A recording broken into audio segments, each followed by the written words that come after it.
In 2015, I was running a technology services company, and for their own completely legitimate reasons, one of our largest clients told me they would need to reduce the team size by about 90%, and it could be higher. It was inevitable that this would create some stress in our business, but how much stress and what could I do?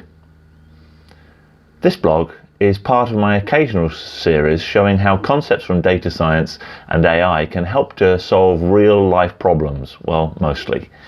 The situation I describe here was real. The stress on our business was real. The methods I describe are an amalgam of my first few iterations towards a result that I was confident in. So, our business was in trouble. I knew that making some of our people redundant was my solution of last resort, and that I'd leave no stone unturned to find a way through that was good for everybody. But how would I know when I'd reached the last stone? So cash would become tighter, I knew that, and I knew I'd need the support of our bankers. I could foresee a day many months in the future when I'd be in a room trying to convince some very serious players that our credit line should remain in place. If that meeting went badly, then it could be game over. What analysis would I want at my fingertips should that day come? And what should we be doing now so that we're prepared and not panicking for the last minute? I turned my attention to our sales forecast, which of course is a critical input to the cash flow statement and understanding the general health of the business.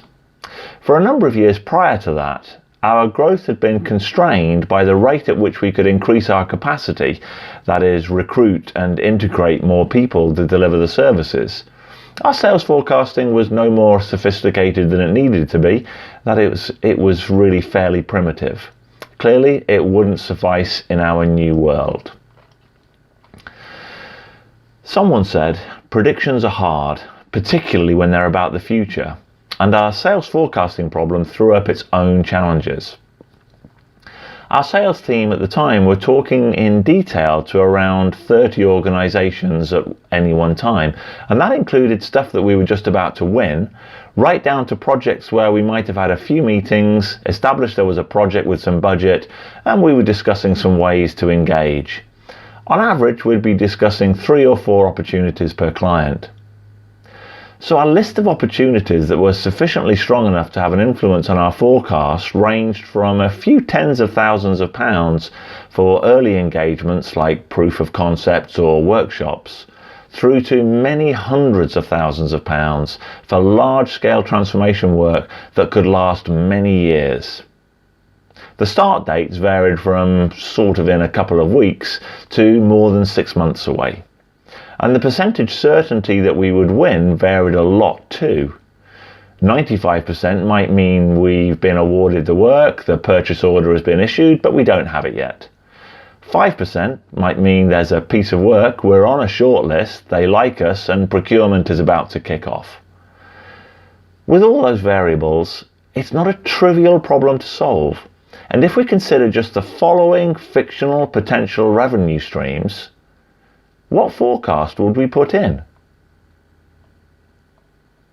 How much would you tell the bank was in your 3-month revenue forecast? Well, we considered a number of ways to solve. We could choose a cut-off percentage, say 75%, and add up everything, all of the revenue streams that came in above that. We could multiply the revenue by the chance of winning and use that, or we could do something else. There are at least 3 problems with the threshold approach. It's just too naive. It assumes that we'll win everything above that threshold and nothing below. It focuses our minds on a single number to represent all the possible futures, and it can deceive us into believing that that number is the truth. It changes people's behavior. As soon as they know the 75% limit, it affects their decision about the probability they assign. 74% and it's below the radar, 75% and everyone is looking at it. Many people, including me at some points in my life, might be tempted to multiply the revenue by the chance of winning and use that. Let's have a look.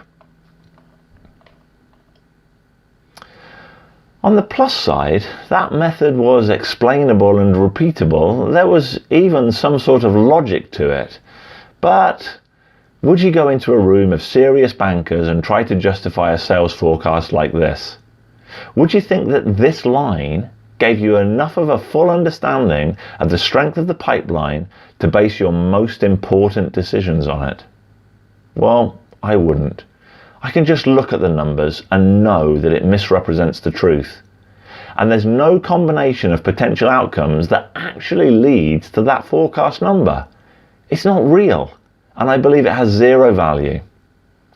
In the real world, it's pretty likely we'll win opportunity 1. We might win opportunity 2, would be lucky if we won opportunity 3, and if we wanted to bet the farm on winning opportunity 4, then we'd need an extraordinary reason. And now we run into a dichotomy. As managers, or just people, we like models to be simple so we can remember them. i.e., in the next 3 months, our sales forecast is £34,500. The simplicity creates an air of certainty about the situation. In my view, that certainty is fake and dangerous. I've written more extensively about fake certainty in my blog on business agility. There's a link in the notes below if you're interested to go and have a look. But as managers, we need models that represent reality closely enough so we can use them to help us make decisions. When the situation is complex and the stakes are high, our model must be sophisticated enough that we're not misled into naive actions. Einstein was onto something when he said that things should be as simple as possible, but no simpler. So, what could we do? Well, there's an interesting to me anyway, method called the Monte Carlo simulation. The name suggests that it might involve gambling, and it relies on the fact that in a game of chance, say roulette, the results of an individual turn can vary wildly, but when it's played long enough, then the bank wins. The randomness of a crystallized individual spin averages out over many thousands of turns. In our world of sales forecasting, we could try crystallizing a future scenario for each of the opportunities and see if we win the opportunity or not. So, if it's 80% likely that we'll win opportunity 1, then we can generate a random number, and if that random number is less than 80%, then we can say in that crystallized version of the future, opportunity 1 was 1. Sorry for that. If you've never practiced thinking in this way before, it's probably worth lingering on the previous paragraph, and I'll give you another bullet point to try and help cement the concept. Out of all the possible futures, we randomly picked one that's no more or less likely than any of the others, and we did that by generating a random number for each of the opportunities. We compared that random number to the chance of winning the specific opportunity, and if the random number is less than the chance, then in that specific future, we win the opportunity. Now, it might seem like a nonsensical thing to do, and if we only did it once, then it would be. So bear with me for a while and let's see where it goes. As the opportunities are all unconnected, then we can crystallize a potential future for each of them too, with their own random number. Let's see what that looks like. This tells us that in one possible future represented by the numbers in the column crystallized future number 1, we could win opportunity 1 and opportunity 3. Our 3-month forecast would be £86,000, 25 plus 30 plus 31. Make sure you can see those numbers and where they come from on the grid. So what, I seem to hear you say, and it's not a bad call. This single imagined future is no more likely than any other imagined future. Why should we pick this one? Why not create some more crystallized futures with different random numbers? Perhaps they'll be better. The power of this thinking starts to appear when we realize that we can repeat it 10 times and crystallize 10 possible futures, each of them equally likely. Brace yourselves, The table below shows 10 possible futures crystallized and with the associated revenue in months 1, 2 and 3. So can we conclude anything helpful from this data? In these futures, we were so unlucky that on one occasion, number 9, we didn't win any of the opportunities. Man, life sucks sometimes. A useful way to summarize these numbers is to say that in 10% of the scenarios, the forecast was 0. In 90% of the scenarios, the forecast was 10 or above. In 30% of the scenarios, the forecast was 10 or 16. And in 50% of the scenarios, the forecast was 35. So now we can start to get a feeling for how likely we are to achieve certain numbers in the next 3 months. If one crystallized scenario is worthless and 10 seem to add some value, we could probably conclude that more scenarios would provide an even better insight. So if we can do it for 10, we can do it for 100 or 1,000 or 100,000. Each of the crystallized futures just as likely and valid as any of the others. When we generate enough random futures and analyze them carefully to see how many of those futures generate which results, then we can get a much better understanding of what our future might actually hold. This graph shows a similar summary, but considering 500 scenarios rather than just the 10. Take careful note that the revenue scale at the left-hand side is logarithmic to make sure we can see the important detail at the lower levels. The x-axis is the percentage of scenarios. Our understanding of our possible futures starts to become clearer, and some key points to take out are: in 5% of our futures, the sales projection is 0. Let's not kid ourselves that 0 is an impossible number. 1 in 20 is real enough for us to think hard about it, and if we haven't given any thought to what we'd do if it came up, we'd probably be in some trouble. Talking of trouble, there's a 7% chance our demand would be for more than £290,000. We worked hard for those opportunities. Highlighting the fact that it might need to be delayed while we increase capacity means we can start to consider how we might position our messaging to leave that possibility open. On the flip side, in 92% of our futures, our 3-month forecast is £10,000 or more. We're analysing hundreds of crystallised, equally likely scenarios to see what outcomes they generate, and using that to gain insight about our likely future. If you Google Monte Carlo simulation, there's a lot of additional material you can find. The technique is really useful if you need to combine lots of dissimilar things that are uncertain. I first came across Monte Carlo simulations when I was talking with a client. They were involved with mineral discovery and things like that. And as a throwaway comment, he mentioned that there was a room full of servers with high-end graphics cards running hundreds of millions of Monte Carlo simulations. It was a side comment and it would have wasted too much time to dig into it as we spoke. But my mind was racing. Hundreds of millions of Monte Carlo simulations. A bit of Google foo on the train home and a whole new world opened up. Using randomness to simulate complex and uncertain situations many times and then analysing the distribution of those simulations to gain insight. Genius!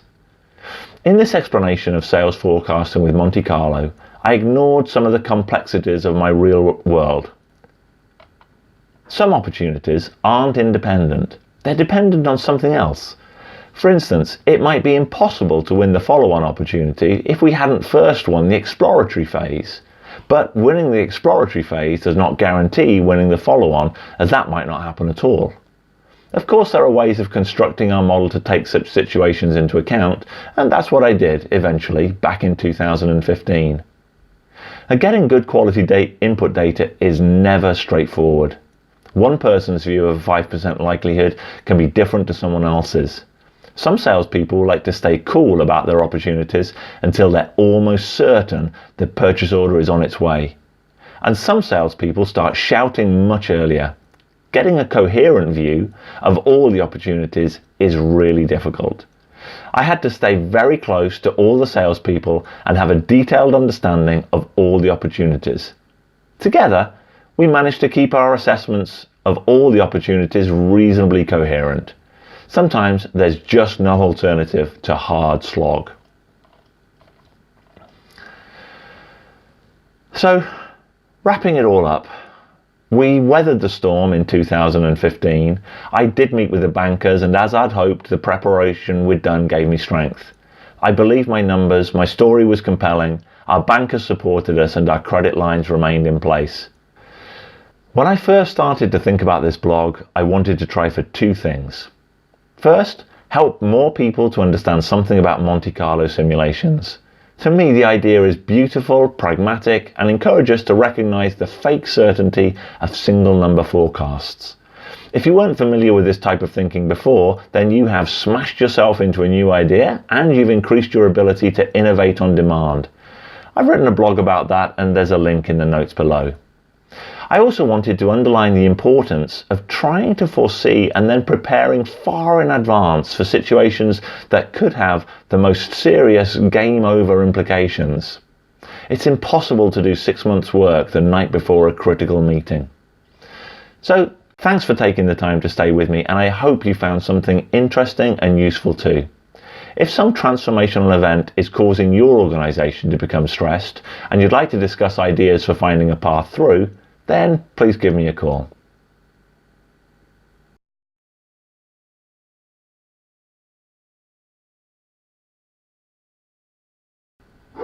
Now, it might seem like a nonsensical thing to do, and if we only did it once, then it would be.